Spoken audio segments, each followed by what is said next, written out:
Я Нас понимаю, продали да. как холопов, как Да, крепостных. да. Нас поменяли на деньги.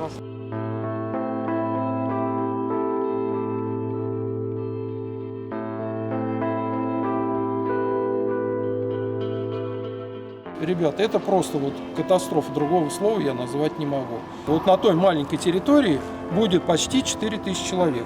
Соответственно, тоже считайте, сколько будет автомобилей, какая будет нагрузка на дороги, какая будет нагрузка на детские сады, которых вообще не предусмотрено проектом планировки, не предусмотрено школ, не предусмотрены места в поликлинике. Друзья, ну тут слов нету, каждый сам понимает уже масштаб вот этого бедствия.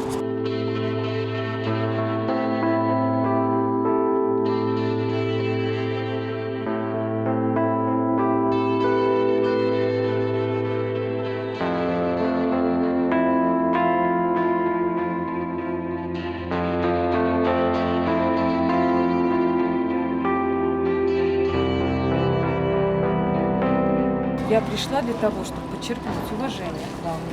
Я тут решили потратить свое личное время. Мы действительно внимательно изучили вопросы, которые были поставлены в этом обращении. Мы действительно написали текст о том, что вопросы здесь ставятся очень серьезные и очень большие, если сказать, глобальные.